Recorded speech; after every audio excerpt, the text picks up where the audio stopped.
할렐루야. 5월 14일 우리 새생명 기준교회 주일 예배 오신 모든 분들을 축복하고 환영합니다. 우리 기도로 예배를 시작하도록 하겠습니다. 사랑과 은혜가 많으신 하나님 아버지 감사드립니다. 오늘 또 저희들의 발걸음을 정말 성령께서 하나님의 은혜가 있는 이곳으로 인도하여 주시네 감사드립니다. 오늘 또 예배 드릴 때 주님 우리를 만나 주시옵소서. 우리 안에 있는 모든 것들을 받아주시고 그 우리 인생 가운데 있는 모든 어두운 가운데 우리 주님 임재하셔서 그 모든 것이 밝은 빛으로 바뀔 수 있도록 역사하여 주시옵소서. 예수님의 이름으로 기도드렸사옵니다. 아멘. 오늘 제게로 오신 여러분들 진심으로 축복하고 한 분 한 분을 진심으로 환영합니다. 저희 다 같이 좌우를 바라보시면서 서로 반겨주셨으면 좋겠습니다. 참 잘 오셨습니다.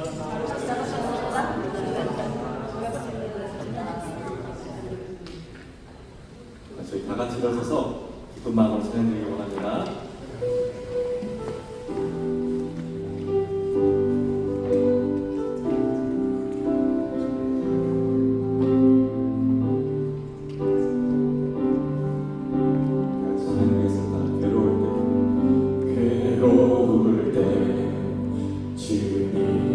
얼굴 보라 영화의 주님 바라보아라 세상에서 시달린 친구들아 위로의 주님 바라보 한 번 더 고백하겠습니다. 괴로울 때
주시고 늘 지켜주시니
주님이 약속한 성령 간절히 기다리네 아무런 메마른 땅이 단위를 내리시는 성령의 단위를 부어 새 생명 주옵소서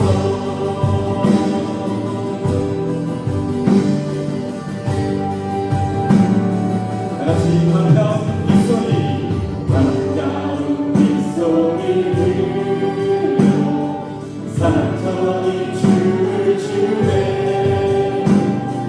봄비로 내리는 성령 내게로 주옵소서 아무런 메마른 땅에 단비를 내리시는 성령의 단비를 부어 새 생명 주옵소서 철가람 프로를 내려 조목이 무성하니 나긋한 내 심령 위에 성령을 부으소서 아무런 메마른 땅에 단위를 내리시는 성령의 단위를 부어 다시 고백하기 원합니다. 아무런 메마른 땅에 단위를 내리시는 성령의 단위를 부어 새 생명 주옵소서 참되신 사랑의 언약 얻을 수 있사오냐 오늘의 흡족한 은혜 주신 주님 다시 아무런 메마른 땅에 단위를 내리시는 성령의 단위를 부어 새 생명 계속해서 고백합니다. 아무런 메마른 땅에 단위를 내리시는 성령의 단위를 부어 새 생명 주옵소서 아무런 메마른 땅에 단위를 내리시는 성령의 단위를 부어 새 생명 주옵소서 아멘 아멘 저희 다같이 앉으셔서 계속해서 찬양 드리길 원합니다.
구원의 주 구원의 주 하나님 공의로 세상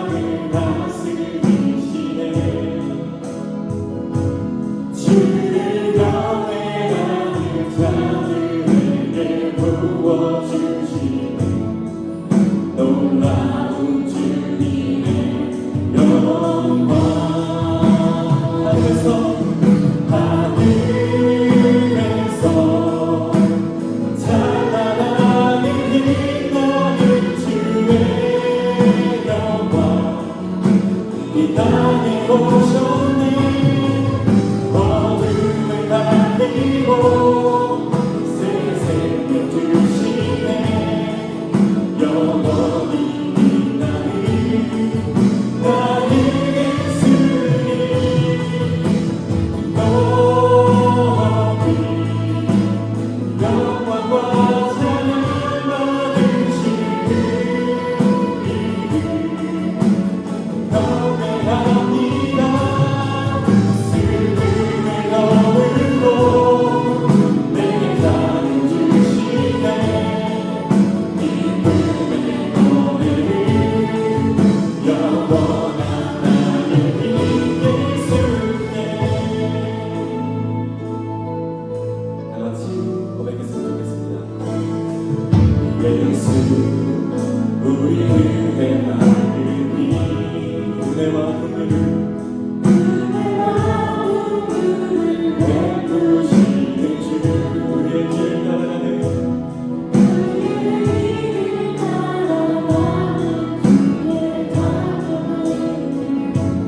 항상 밝은 빛을 비추시네. 그는 구원의 전하니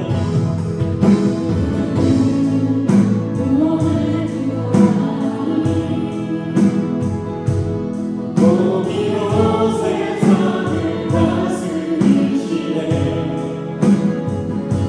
주를 경외하는 자들에게 부어준 놀라운 주님의 사랑. 하늘에서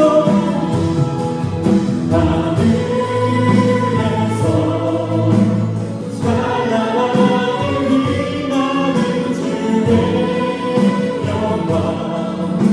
이 땅에 오셨네. 어둠을 날리고 새 생명 주시네. 영원히 빛나는 나의 예수님. 높이 영광과 찬양 받으신 그 이름 경배합니다. 슬픔을 거두고 내게 자유 주시네. 기쁨의 노래를 영원한 나는 계속해서 고백합니다. 하늘에서 찬란하게 빛나는 주의 영광. 이 땅에 오셨네. 어둠을 날리고 새 생명 주시네. 영원히 빛나는 나의 예수님. 높이 영광과 찬양 받으신 그 이름 경배합니다. 슬픔을 거두고 내게 자유 주시네. 기쁨의 노래를 영원한 난 예수로 고백합니다. 난 예수로 충만하네. 난 예수로 충만하네. 난 예수로 충만하네. 영원한 만내 나의 저희 모두를 향해 고백합니다. 난 예수로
주님, 저희 모두를 지금 이 자리에 인도해 주시니 감사드립니다. 저의 찬양을 주님께서 기뻐 받아주시옵소서. 저의 목적이 주님을 경배드리고 찬양하는 것입니다. 주님, 저희가 드리는 찬양을 기뻐 받아주시옵소서. 지금 주님 앞에 엎드려 정말 주님 앞에 모든 짐을 내려놓고 다 같이 기도하는 시간 가졌으면 좋겠습니다. 다 같이 기도하시겠습니다.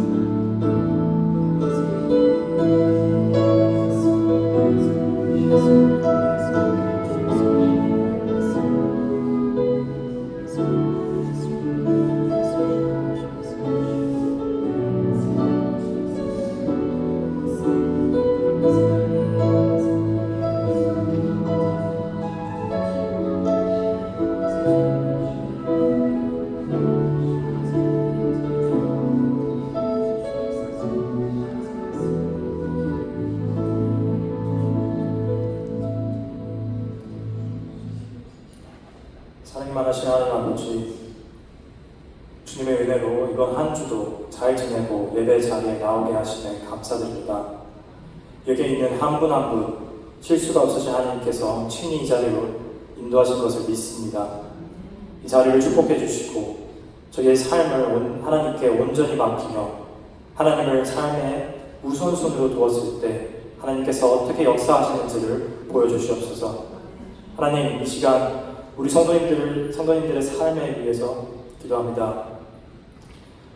저희 모두는 육신의 아픔을, 때로 마음의 상처를 가지고 있습니다. 하나님께서 그 모든 것을 다 아시고 저희 모두를 친히 보살펴 주셔서 하나님의 따뜻한 손길로 삶이 완전히 회복되는 역사를 경험하게 하여 주시옵소서. 사랑은 모든 것을 덮어주며 모든 것을 믿으며 모든 것을 바라며 모든 것을 견딘다고 말씀하셨습니다.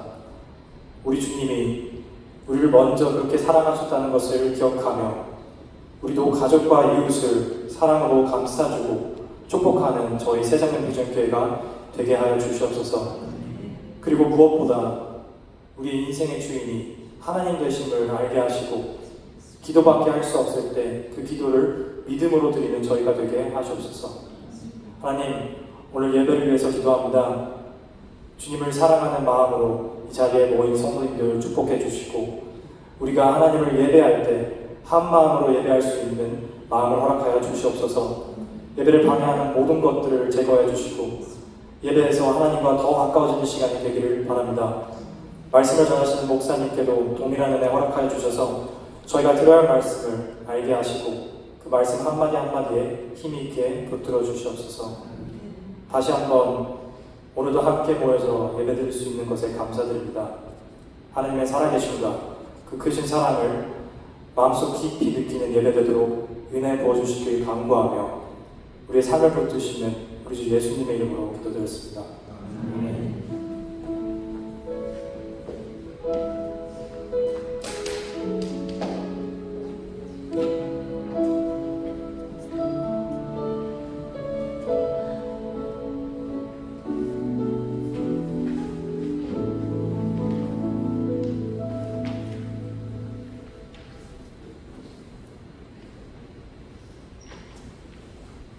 제가 스스로 소개를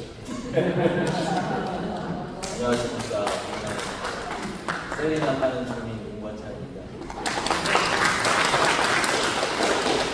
이름을 부탁받아서 저희가 이겼던 부분을 시작하고 싶습니다.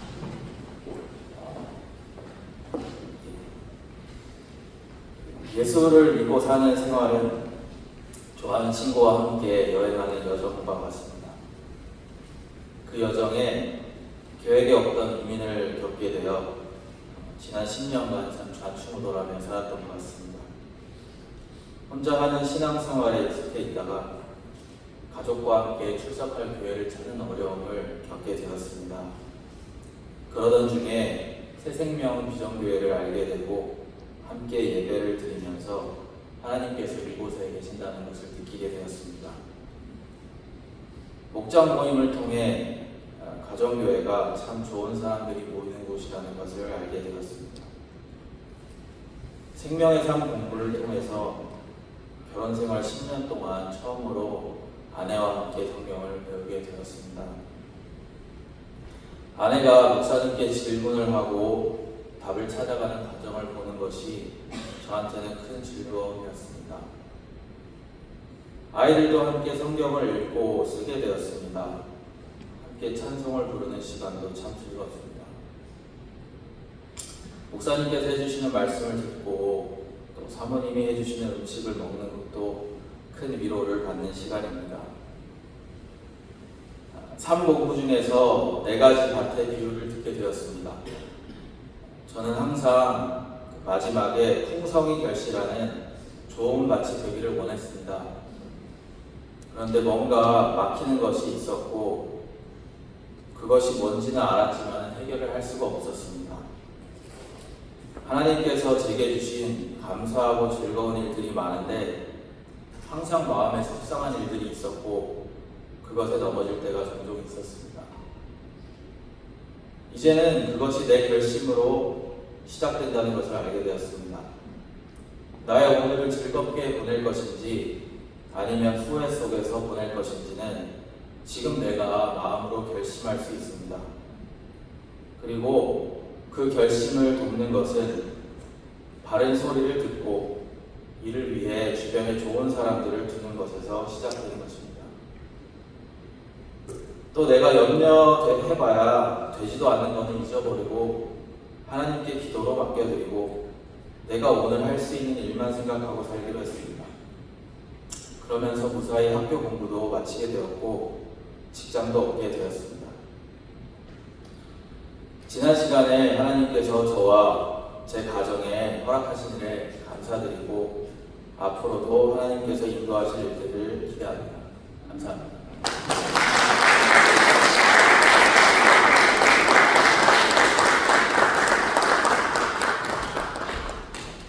우리 윤건자님 교회님이 생명의 삶을 수료했습니다. 그래서 오늘 안정을 했고요. 우리 생명의 삶 수료한 수료증을 드리려고 합니다. 우리 윤건자님 교회님 한번 앞으로 나와주시면 감사하겠습니다. 앞으로 생명의 삶 윤건찬 위사람은 생명의 삶 공부를 은혜롭게 수료하였기에 본정수를 수여합니다. 새생명 비전교회 담임 목사 권성재.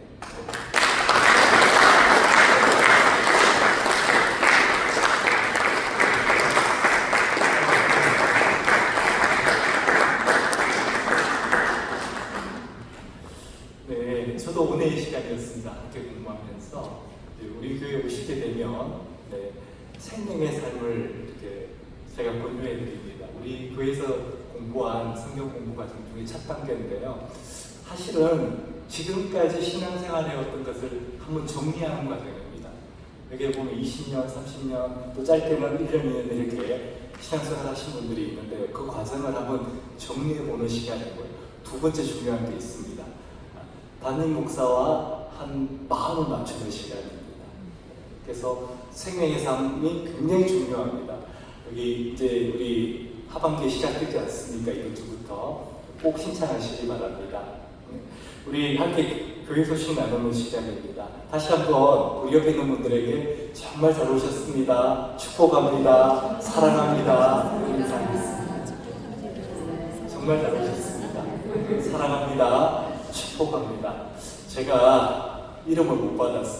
또 제가 소개를 못 시켜드렸는데 오늘 우리 교회에 새로 참석하신 분들 몇 분 계십니다.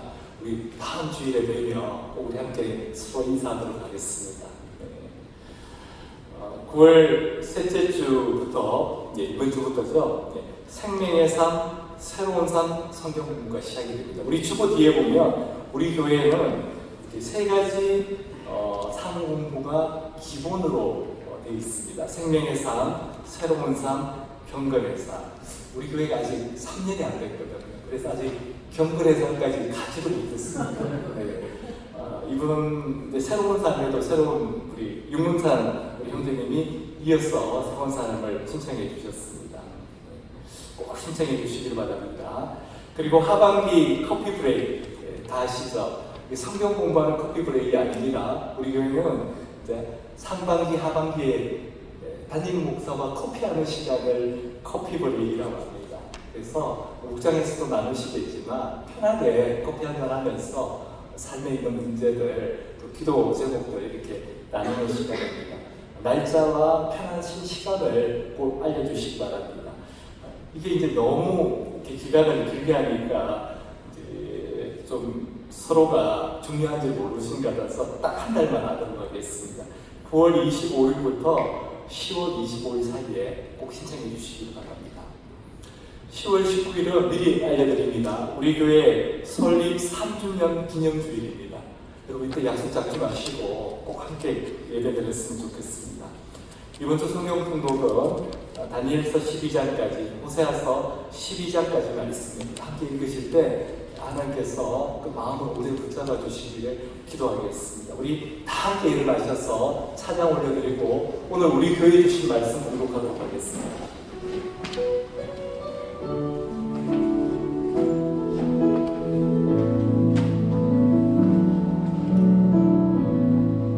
하늘의 문을 여소서 이곳을 주목하소서 주를 향한 노래가 꺼지지 않으니 하늘을 열고 보소서 이곳에 임재하소서 주님을 기다립니다. 기도의 향기가 하늘에 닿으니 주여 임재하여 주소서 이곳에 오셔서 이곳에 앉으소서 이곳에서 예배를 받으소서 주님의 이름만이 오직 주의 이름만 이곳에 있습니다. 이곳에 오셔서 이곳에 앉으소서 이곳에서 예배를 받으소서 주님의 이름만이 오직 주의 이름만 이곳에 있습니다. 오늘 우리 교회에 주신 말씀은 마태복음 22장 36절로부터 39절입니다. 마태복음 22장 36절로부터 39절 말씀 우리 한 목소리로 읽도록 하겠습니다. 선생님, 율법 가운데 어느 계명이 중요합니까? 예수께서 저에게 말씀하셨다. 내 마음을 다하고 내 목숨을 다하고 내 뜻을 다하여 주 너의 하나님을 사랑하여라 하였으니 이것이 가장 중요하고 으뜸가는 계명이다. 둘째 계명도 이것과 같은데 내 이웃을 내 몸과 같이 사랑하여라 한 것이다. 아멘. 앉으시겠습니다. 아버지 하나님, 오늘도 저희들 신령 가운데 역사하여 주시옵소서. 외롭고 지친 가운데, 힘들고 고난 가운데 정말 주님의 손길을 경험할 수 있는 저희들 될 수 있도록, 예수 그리스도의 사랑을 경험할 수 있는 저희들이 될 수 있도록 오늘 이 시간 은혜를 베풀어 주시옵소서. 그래서 우리 모두가 회복되어서 정말 두 손 들고 주님께 감사드림으로 나아가는 저희들 될 수 있도록 은혜 베풀어 주시옵소서. 오늘도 이렇게 부족하고 부족한 자이 이 자리에 섰습니다. 하나님 이 종의 입술과 생각과 마음을 온전히 붙들어 주셔서 오늘 이 말씀이 오로지 정말 하나님의 말씀 될 수 있도록 역사하여 주시옵소서. 예수님의 이름으로 기도드렸사옵니다. 아멘. 제가 아무리 그래도 제가 성함은 모르지만 우리 새로 오신 분들 환영했으면 좋겠다는 생각이 기도하면서 갑자기 그랬습니다. 우리 저기 뒤에도 두 분이 계시고요. 네, 우리 한 분이 계시다. 일어나 주시면 저희가 성함을 부르고 환영해드리겠습니다.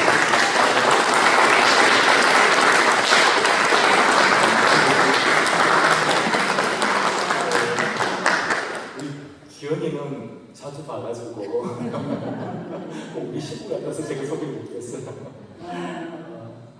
그리고 여러분 이제 생각나실 때 꼭 기도해 주시기 바랍니다. 지금 우리 윤우도 그렇고 감기로도 이렇게 예배에 참석하지 못한 우리 교우들도 있고, 그리고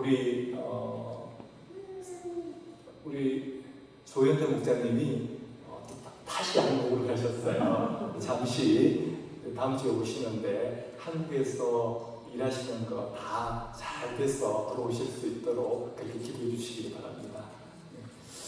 제가 가끔 다른 목사님들의 설교를 듣거든요. 그 설교를 들을 때 부러운 것이 있습니다. 그게 뭐냐면요, 그 목사님이 그 교회 이렇게 성도분들한테 설교를 하실 때 사랑하는 성도 여러분 이렇게 말씀하실 때입니다. 여러분 아시겠죠? 제가 그런 말씀한 게 거의 없잖아요. 저는 그게 좀 어색합니다. 근데 그분들이 이렇게 사랑하는 성도 여러분 이렇게 하실 때 보면 그 말 안에서 막 사랑이 막 살아서 느껴지는 거예요. 나는 왜 이렇게 안 되지? 겨우 하는 게 여러분 서로 인사해 보십시오. 사랑합니다, 축복합니다, 이게 다거든요. 그러고 보니까 제가 제 아내한테나 우리 자녀들한테도 사랑한다, 사랑합니다 이런 말을 잘 안 하는 거예요. 그래서 여러분 이게 제가 서툴러서 그런 거니까 우리 목사님은 우리를 사랑하지 않는다 이렇게 생각하지 마시기 바랍니다. 그건 정말 오해입니다. 정말 사랑하거든요. 근데 제가 표현이 서툴러서 잘 말을 못할 뿐입니다. 그런 의미에서 오늘 우리 옆에 있는 분들에게 정말 사랑합니다, 축복합니다 이렇게 다시 한번 인사해 보겠습니다. 정말 사랑합니다, 정말 축복합니다. 사랑합니다, 축복합니다. 오늘은 인생을 가장 잘 사는 방법이라는 제목으로 함께 말씀을 나눠보도록 하겠습니다. 우리 모두는 다 의미 있는, 유의미한 그런 인생을 살기를 원합니다. 무가치하고 의미 없는 인생을 살고 싶어하는 사람은 여기 아무도 없습니다. 그렇지 않습니까? 그런데 우리가 진정으로 의미 있는 삶을 살기 위해서는 가장 가치 있는 것에 집중하는 삶을 살아야 합니다. 세상에 얼마나 좋은 것들이 많습니까? 하지만 우리 인생은 유한하기 때문에 그 모든 것을 다 붙잡을 수는 없습니다. 그래서 결국 우리는 선택을 해야 합니다. 그런데 중요한 것은 가치 있는 일들이 많다고 해서 그 가치 있는 것이 다 똑같이 동일하게 가치가 동일하다는 것은 아닙니다. 어떤 것에는 더 큰 가치가 있고 또 어떤 것은 상대적으로 그 가치가 덜할 수도 있다는 것입니다. 따라서 인생을 보람있고 의미 있는 삶으로 살기 위해서는 반드시 무엇이 가장 중요한가를 분별하고 그것을 선택해서 집중하는 삶을 살아야 합니다. 그렇다면 그 선택의 기준은 무엇이 되어야 할까요? 내가 보기에 중요하다고 생각하는 것을 붙잡아야 할까요? 아니면 하나님께서 중요하다고 말씀하신 것을 붙잡아야 할까요? 목사가 너무 당연한 것을 질문하는 것 같습니다. 그럴 때 우리는 하나님의 음성에 귀를 기울여야만 합니다. 오늘 본문 말씀에서 예수님께서 그 중요한 게 뭐라고 딱 두 가지로 요약을 해주셨어요. 바리새인 중에 한 사람이 예수님께 찾아와서 율법에서 가장 중요한 것이 뭡니까? 하고 묻습니다. 이스라엘 백성들은 모세의 율법을 붙잡고 사는 사람들이었는데 많은 계명들 중에 어떤 계명이 가장 소중합니까? 이렇게 물은 거죠. 그랬더니 예수님께서 두 가지로 정리를 해주십니다. 첫째는 뭐냐면 내 마음과 뜻과 목숨을 다해서 주 너의 하나님을 사랑하라는 것입니다. 또 둘째는 내 이웃을 내 몸과 같이 사랑하라. 그렇게 우리 예수님께서 정리를 해주신 것입니다. 생명에서 공부를 하신 분들은 다 아시겠지만 이 두 개념을 묶었을 때 신앙생활에서 가장 중요한 것은 관계다. 그렇게 우리가 공부를 했습니다. 윤건자 형제님, 그렇죠? 네. 기억이 나시나요? 네. 그리고 그 관계라는 단어의 내용은 두 가지로 요약이 됩니다. 하나님 사랑, 이웃 사랑 이렇게 요약이 됩니다. 근데 여러분 혹시 이런 생각 해보신 적 없으세요? 하나님께서 저와 여러분을 이렇게 구원해 주셨는데 그렇다면 구원받은 우리를 곧바로 천국으로 데려가시면 되지 왜 이렇게 험난한 이 세상에서 우리를 살라고 하실까? 그렇지 않습니까? 우리가 아무리 잘 살아도 100살인데 요즘 문학이 아무리 발달해도 우리가 100살 이상 산다는 것은 어렵지 않습니까? 영원한 생명은 결국 천국에 가서 누릴 수 있는 것입니다. 그렇다면 구원받고 나서 곧바로 천국에 데려가 주시면 얼마나 좋을까요? 왜 이 땅에서 걱정, 근심, 염려, 분노, 미움 이렇게 두려움과 같은 것들을 경험하면서 살도록 내버려 두시는 것입니까? 오늘 본문에서 예수님은 여기에 대한 분명한 답을 주십니다. 그것은 우리를 이 땅에 두신 분명한 이유가 있다는 것입니다. 그 이유는 우리가 이곳에서 하나님을 사랑하는 법을 배우고 실천하며 또 우리가 이웃을 사랑하는 법을 배우고 실천함으로써 천국의 삶을 미리 경험해 보라는 것입니다. 그래서 이 땅을 살아가는 우리들에게 주신 가장 중요한 과정은 바로 사랑을 배우고 실천하는 것이라는 것입니다. 보통 세상 사람들은 인생의 목적을 성공이나 성취에 두고 살아갑니다. 그러나 하나님은 그렇게 말씀하지 않으셨습니다. 하나님 우리에게 이렇게 말씀하십니다. 인생은 성공에 관한 것이 아니라 사랑에 관한 것이다. 이렇게 말씀하십니다. 사랑을 배우지 못하고 사랑하는 삶을 살지 못했다면 그 인생은 결국 낭비된 인생, 헛된 인생이라고 말씀하시는 것입니다. 왜냐하면 예수님은 우리가 결국 가게 되는 곳은 바로 천국이기 때문입니다. 이 땅에서 삶은 키르야 100년이라고 말씀드렸습니다. 그러나 천국에서의 삶은 영원한 삶이라는 것입니다. 그러면 우리가 이 땅에서부터 우리는 천국에서의 삶의 방식, 바로 사랑하는 법을 훈련하면서 살아가야 합니다.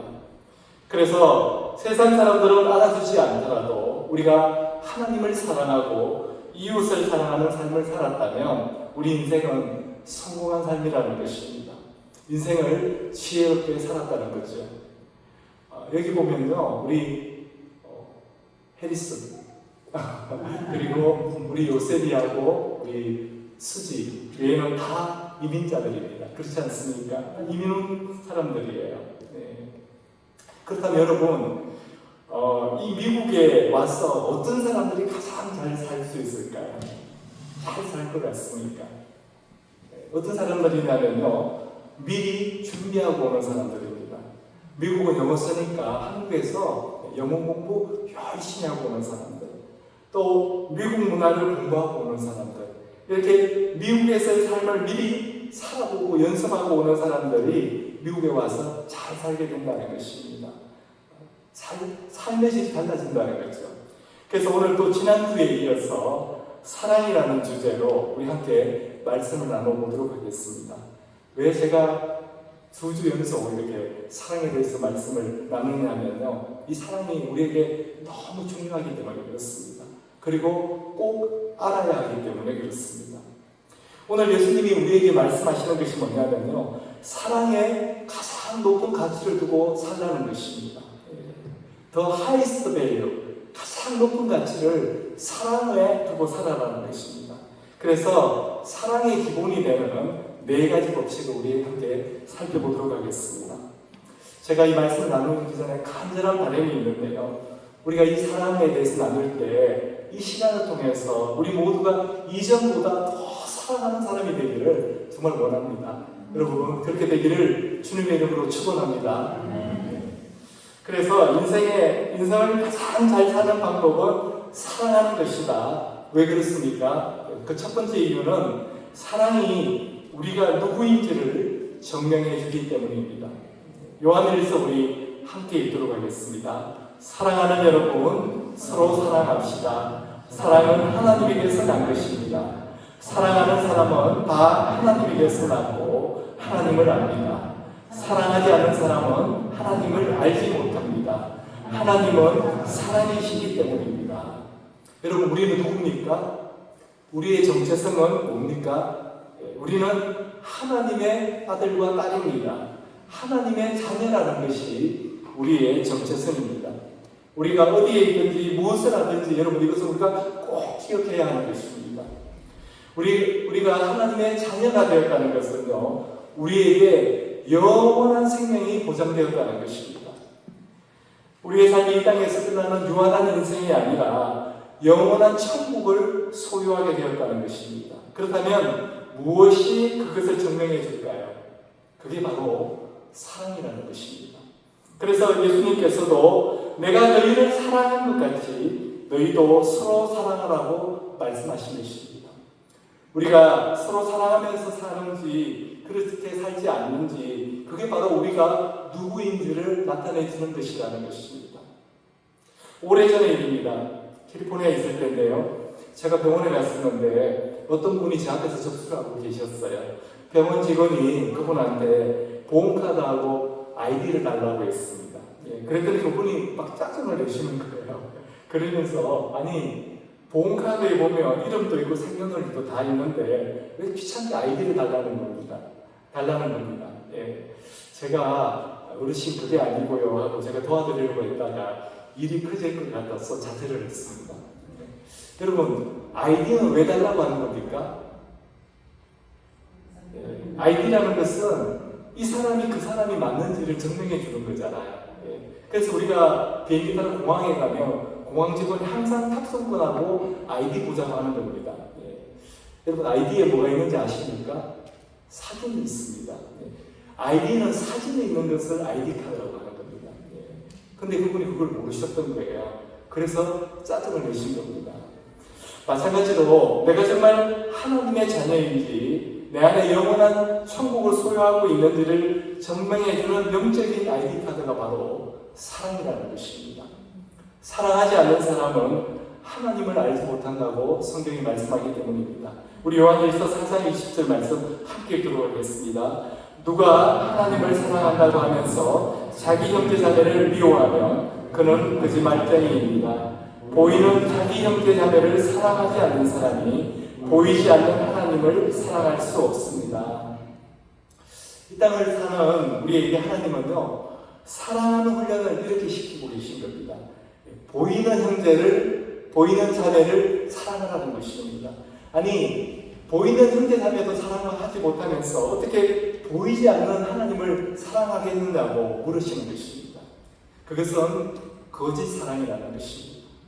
그야말로 사랑이 우리가 하나님의 자녀됨을 증명해주는 신분증과 같다는 것입니다.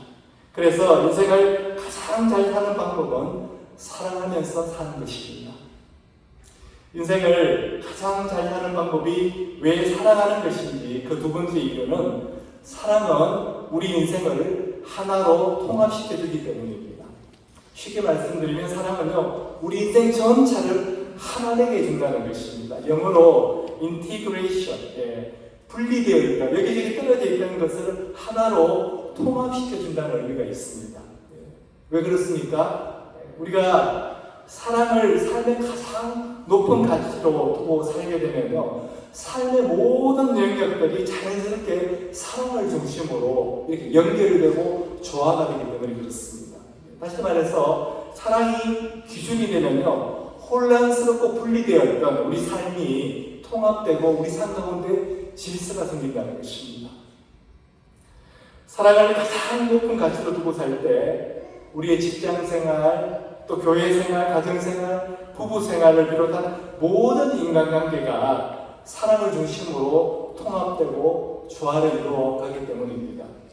여러분, 마스터키라는 거 아시죠? 어떤 문이든지 어떤 문이든지 열 수 있는 그 열쇠를 우리가 마스터키라고 하지 않습니까?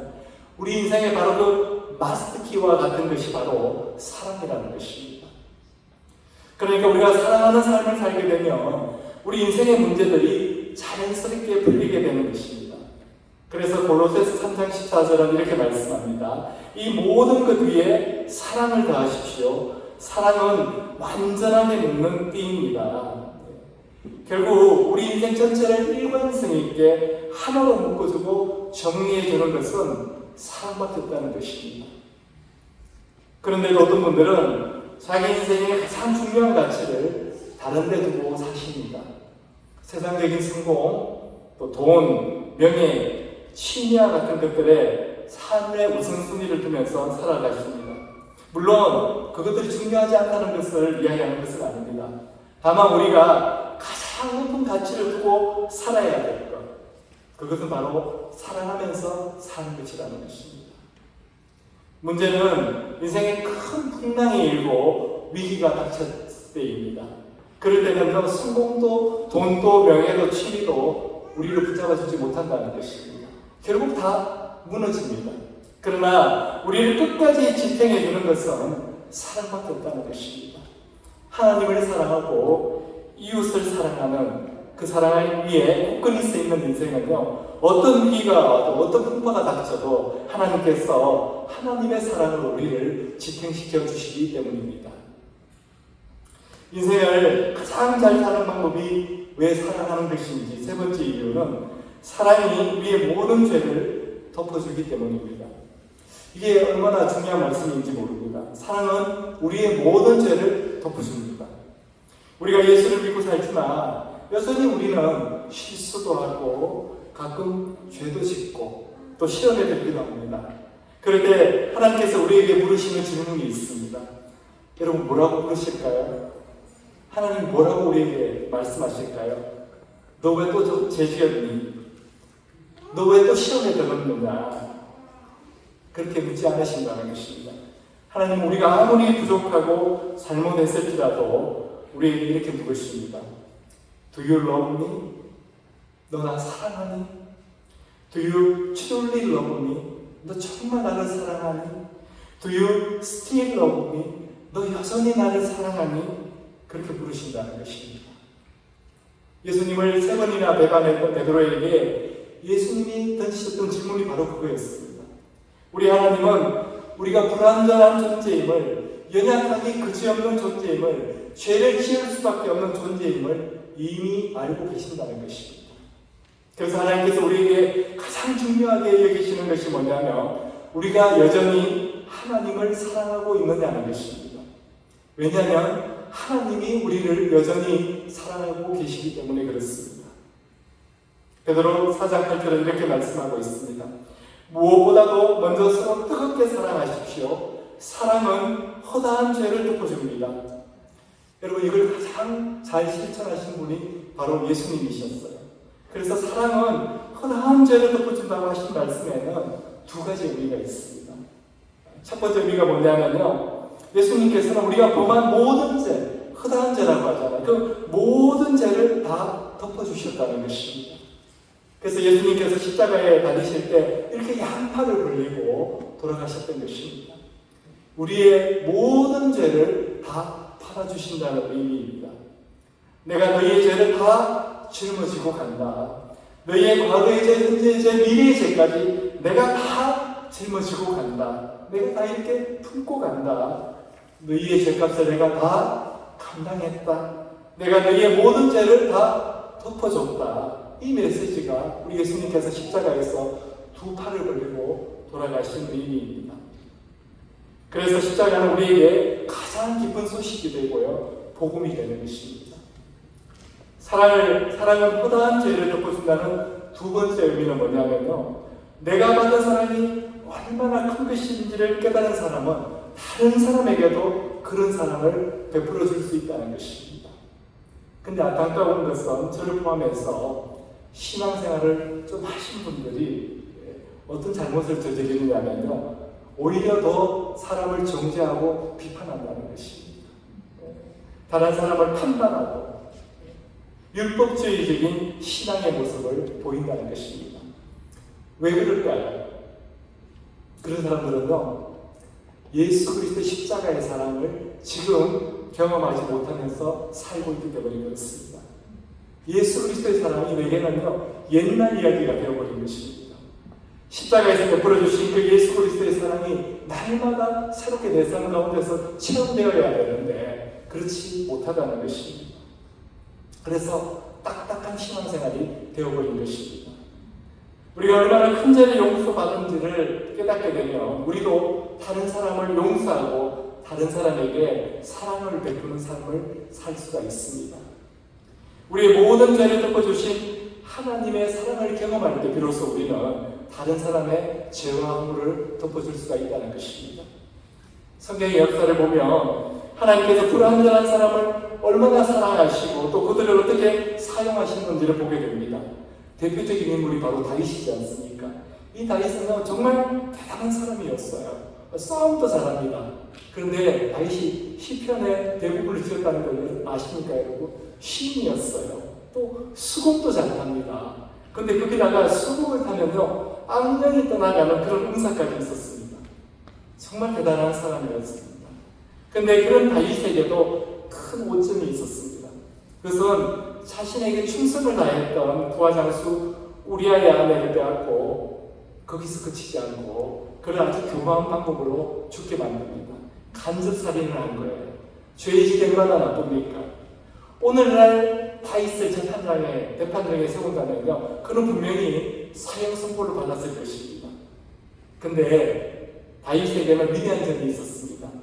하나님께서 그의 잘못을 지적했을 때 그는 즉시 회개하고 하나님 앞에 무릎 꿇었습니다. 그래서 다윗의 인생에 대한 하나님의 평가가 뭐냐면요, 하나님의 마음에 합한 자였다는 것입니다. 왜 그렇습니까? 다윗이 완벽했어요? 죄를 짓지 않았어요? 그렇지 않다는 것입니다. 다윗은 그럼에도 불구하고 하나님께 무릎 꿇었기 때문에 하나님을 사랑했기 때문에 그렇습니다. 하나님에 대한 변함없는 사랑을 가지고 있었기 때문에 하나님은 그를 마음에 합한 자라고 그렇게 말씀하신 것입니다. 여러분, 또 한 사람이 누굽니까? 베드로입니다. 그는 예수님을 3번이나 부인한 자였습니다. 심지어 계집종 앞에서도 예수님을 부인했습니다. 예수 그리스도를 저주하며 맹세까지 했습니다. 지금으로 치자면요, 내가 저 예수라는 사람을 알면 내 손에 창을 치신다, 그런 뜻이었습니다. 여러분, 그런 자인데도 우리 주님을 용서해 주셨습니다. 하나님은 우리가 완전한 사람이 되기를 원하지 않으신다는 것입니다. 우리가 완전한 사람이 된다는 건 불가능합니다. 우리가 얼마나 우리 자신이 형편없는 사람인 걸 우리가 더 잘 알지 않습니까? 하나님께서 바라시는 것은 우리가 변함없이 다윗과 같이 베드로와 같이 변함없이 하나님을 사랑하는 사람들이 되기를 원하신다는 것입니다. 하나님의 사랑이 우리의 이런 모든 허물과 연약함을 다 덮으신다는 거 여러분 꼭 기억하시기를 바랍니다. 하나님의 사랑은 허다한 죄를 덮습니다. 그래서 사랑하면서 사는 것이 인생을 가장 잘 사는 것입니다. 인생을 가장 잘 사는 방법이 왜 사랑하는 것인지 마지막 4번째 이유는 사랑은 영원토록 지속되기 때문입니다. 다른 것은 다 사라져도 사랑만은 여러분 끝까지 남습니다. 우리가 너무나 잘 아는 말씀 고린도전서 13장 13절 우리 함께 들어가겠습니다. 그러므로 믿음, 소망, 사랑 이 3가지는 항상 있을 것인데 그 가운데서 어뜸은 사랑입니다. 여러분, 우리가 이 세상을 떠나면요, 우리를 잘 알지 못하는 사람들은 겉으로 그냥 드러난 우리의 모습을 가지고 평가할 것입니다. 그러나 우리를 가장 가까이서 지켜본 사람들은요, 과연 무엇을 기억할까요? 작년 12월에 아버지께서 돌아가셨습니다. 근데 지금 아버지 생각해보면 다른 것은 다 생각이 안 나고 우리 아버지께서 제게 주신 사랑만 기억이 납니다. 저를 꾸짖으셨던, 혼내셨던 거 이런 건 하나도 기억이 안 나요. 지금도 기억이 나는 것이 있는데요. 제일 첫 번째 기억나는 것이 제가 초등학교 2학년 때 경험했던 아버지의 사랑입니다. 제가 어린 나이였는데도 우울증에 걸렸습니다. 의사 선생님이 제가 하고 싶은 것 아니면 제가 가지고 싶은 것을 뭐든지 들어주라고 그렇게 처방을 내리셨어요. 그 아버지가 저한테 부르시는 겁니다. 너 뭐 하고 싶냐? 내가 갖고 싶은 게 뭐냐? 그래서 제가 어떻게 대답했느냐면 그 당시에 소년중앙이라는 아이들이 보는 오리간지가 있었어요. 그걸 사면 장난감을 끼워준다는 겁니다. 그래서 그 장난감이 갖고 싶어서 제가 그걸 사달라고 했더니 아버지께서 저를 이렇게 책방에 데리고 가셔서 그걸 사주셨어요. 자전거 타고 오시면서 하시는 말씀이 그게 그래 좋나 이렇게 물으시는 겁니다. 제가 그걸 손에 쥐고 제 표정이 완전히 달라지니까 제가 다 나은 줄 아셨던 것이죠. 그래서 아버지도 기분이 좋으셨던 것입니다. 그때 그게 그래 좋나 하는 말씀이 저는 지금도 잊혀지지가 않습니다. 여러분, 큰 것만이 사랑이 아닙니다. 우리가 내뱉는 말 한마디, 우리의 표정 하나로도 충분히 우리의 사랑을 전달할 수가 있다는 것입니다. 우리가 이 땅의 삶을 마감하고 떠날 때 우리를 가까이 지켜봤던 사람들은 분명히 우리가 얼마나 사랑이 많았던 사람이었는지를 기억할 것입니다. 그들이 기억하는 것은 우리가 얼마나 돈이 많았는지, 우리 직업이 무엇이었는지 그것들을 기억하는 것이 아니라 우리가 얼마나 많은 사랑을, 어떤 사랑을 베풀며 살았는지를 기억할 것입니다. 여러분, 집에 가시면 상장, 상패 이런 거 다 있으시잖아요. 저희 집에도 많았습니다. 캘리포니아에서 이 달라스로 이사 올 때 보니까 별로 열심히 살지도 않았는데 많아요, 그런 것들이. 심지어 애들 바둑학원에서 받은 트로피까지도 있는 거예요. 그리고 제 군대 생활할 때 받았던 그 기념표도 있고요. 근데 그것들 이곳에 이사할 때 다 쓰레기통에 들어갔습니다. 이사를 할 때 이런 것들은 다 쓰레기통으로 들어가게 된다는 것입니다. 그렇다면 결국 우리 인생에서 뭐만 남겠습니까? 우리가 사랑으로 했던 일들만 남게 된다는 것입니다. 우리 인생의 마지막에는 우리를 자랑스럽게 만들고 기쁘게 했던 트로피나 상장 같은 것들은요, 다 쓰레기통으로 들어간다는 것입니다. 그러나 사랑으로 행한 것들은 영원히 남는다는 사실을 여러분 꼭 기억하시기를 바랍니다. 가끔 그런 기사 나오지 않습니까? 그 비행기가 추락하는 절대절명의 순간에 사람들이 아내에게, 남편에게 여보 사랑해요 이렇게 문자 보냈다고 하지 않습니까? 여러분, 이제 기억에서 거의 사라졌지만 세월호 사건이 터졌을 때 그 순간 아이들이 마지막에 한 것이 뭡니까? 아빠, 엄마 빨리 와서 저 살려주세요. 그렇게 문자 보낸 것이 아니라 엄마, 아빠 사랑해요라고 문자 보냈다고 하지 않습니까? 그 부모들도 그 문자를 받고 안타까워서 어쩔 줄 모르면서도 그들에게 한 말이 뭡니까? 아들아 사랑한다, 딸아 사랑한다, 그렇게 문자를 보냈다고 합니다. 결국 남는 것은 사랑뿐이라는 것입니다. 우리 그런 의미에서 우리 옆에 있는 분들에게 이렇게 이야기해 보겠습니다. 있을 때 잘하세요. 여러분, 있을 때 잘하세요. 있을 때 잘하세요. 한 시 앞을 볼 수 없는 게 우리 인생이지 않습니까? 그래서 우리가 추구해야 할 인생의 가장 높은 가치는 성공이 아니고 사랑입니다. 사랑에 최고의 가치가 있다는 것입니다. 나머지 일들은요, 우리가 그 사랑을 하기 위해서 있는 것입니다. 근데 우리가 이걸 너무 모르고 사니까 어떻습니까? 죽을 때야 그것을 깨닫게 된다는 것입니다. 그래서 죽기 전에 많은 사람들이 사람을 찾잖아요. 그 사람 좀 불러달라고. 내가 꼭 하고 싶은 말이 있다고. 여러분, 그런 거 영화나 TV에서 이렇게 보지 않습니까? 사랑을 못 해준 게 미안하니까 그때서야 깨닫고 부르는 것입니다. 죽음의 자리에서가 아니라 오늘부터 주님 부르시는 그날까지 이 사랑을 우리 인생의 더 하이스트 밸류, 최고의 가치를 두고 살아가는 저와 여러분이 되기를 주님의 이름으로 축원합니다. 왜냐하면 이것이 바로 하나님께서 우리를 이 땅에 두신 목적이 있기 때문입니다. 우리 고린도전서 13장 1절 말씀, 13장 1절 말씀 함께 읽고 마치도록 하겠습니다. 내가 사람의 모든 말과 천사의 말을 할 수 있을지라도 내게 사랑이 없으면 울리는 징이나 요란한 꽹과리가 될 뿐입니다. 내게 사랑이 없으면 울리는 징이나 꽹과리가 될 뿐입니다. 여러분, 여기서 울리는 징이나 꽹과리가 된다는 게 무슨 뜻인지 아십니까? 뱅크로 됐다는 것입니다. 뱅크로. 사랑이 없는 인생은요, 파산한 인생이다. 바로 그런 뜻입니다. 저와 여러분에게 주님의 사랑이 넘치도록 부어져서 어떤 사람도 품을 수 있는, 내가 먼저 다가가서 손 내밀 수 있는, 내가 먼저 줄 수 있는 우리 모두가 사랑의 사람들이 되기를 주님의 이름으로 축원합니다. 우리 기도하겠습니다. 아버지 하나님, 감사드립니다.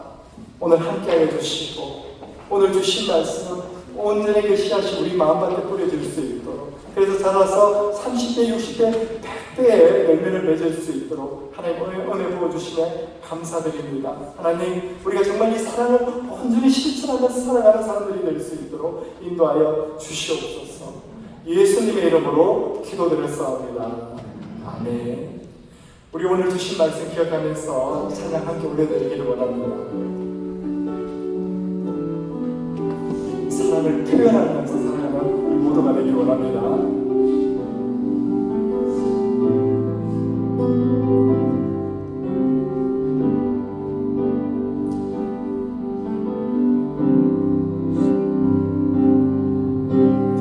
표현 못해도 나 표현하리라.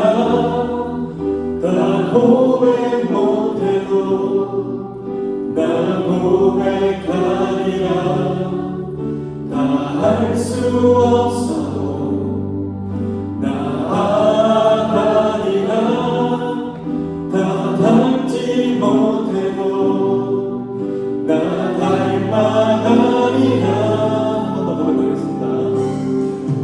다 표현 못해도 나 표현하리라. 나 고백 못해도 나 고백하리라.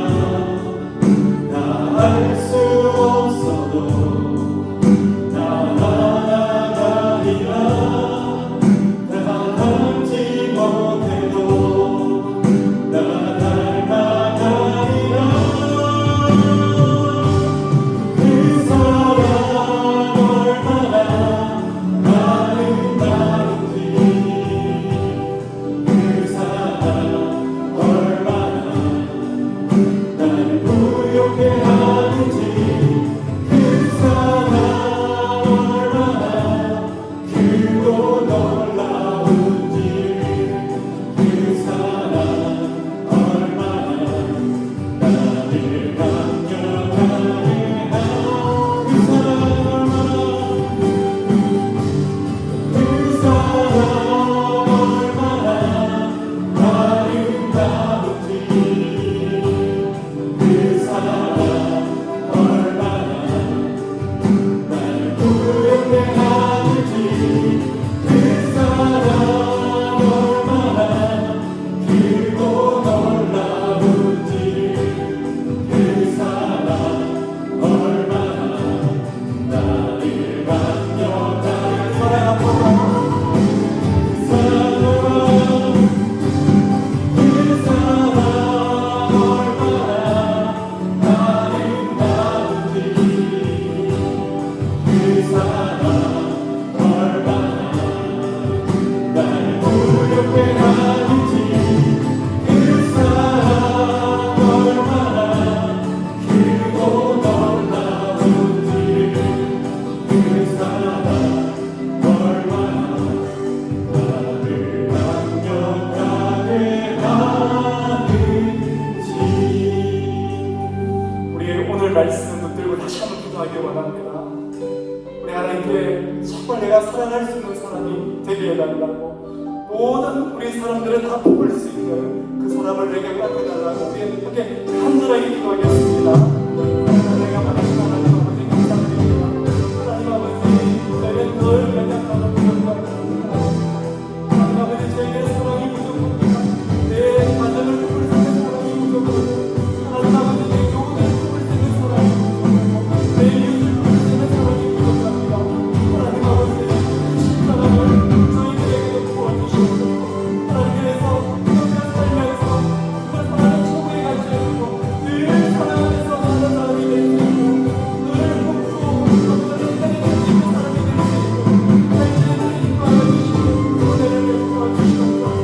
하나님 제가 미워했던 사람이 있다면 용서했지 못한 사람이 있다면 오늘 제가 그 사람을 사랑할 수 있도록 감사히 용서할 수 있도록 은혜를 베풀어 주시옵소서. 아버지 하나님 감사합니다. 아버지 하나님 감사드립니다. 오늘 저희들 마음에 그동안 정말 미워했던 사람이 있다면 용서하지 못했던 사람이 있다면 오늘 이 시간 그 사람을 용서할 수 있도록 다시금 사랑할 수 있도록 은혜 베풀어 주시옵소서. 정말 내가 먼저 손 내밀 수 있는 하나님 아버지 그 크신 사랑을 허락하여 주시옵소서. 하나님 그래서 정말 우리가 복된 인생 정말 은혜로운 인생을 살아가는 정말 주님 부르신 그날에 후회하지 않는 삶을 살아갈 수 있도록 은혜 베풀어 주시옵소서. 아버지 하나님 기쁜 마음으로 차원하는 마음으로 물질을 드릴 모든 손길들을 축복하여 주시옵소서. 하나님 그래서 그들의 가정과 일터 가운데 있는 모든 어려움들 우리 주님께서 돌보신다는 것을 깨닫게 하여 주시옵소서. 하나님 건강이 부족한 자에게 건강을 채워주시고 물질이 부족한 자에게 물질을 채워주셔서 하나님의 살아계심을 목도하는 인생 되도록 인도하여 주시옵소서. 예수님의 이름으로 기도드렸사옵니다. 아멘.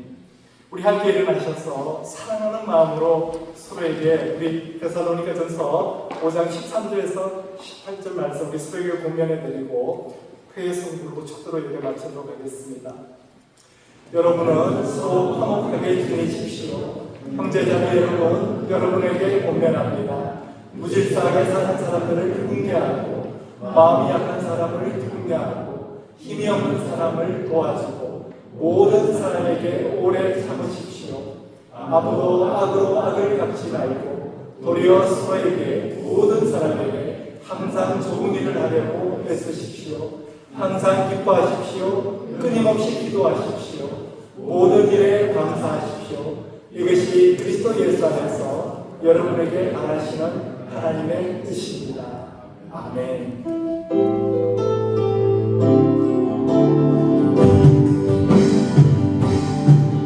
주의 입자가 생명보다 나음으로 내 입술이 여호와를 찬양하리. 내 평생에 주를 찬양하며 주의 이름으로 내 손 들리라.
지금은 우리 주 예수 그리스도의 크신 은혜와 하나님 아버지의 놀라우신 사랑과 성령의 교통하심, 인도하심, 보호하심이 지금부터 영원토록 사랑하면서 살겠다고 결단하는 오늘 이 자리에 있는 모든 성도들 머리 위에 그리고 그 가정과 일틀 위해 지금부터 영원토록 함께 하시기를 주님의 이름으로 축원하옵나이다.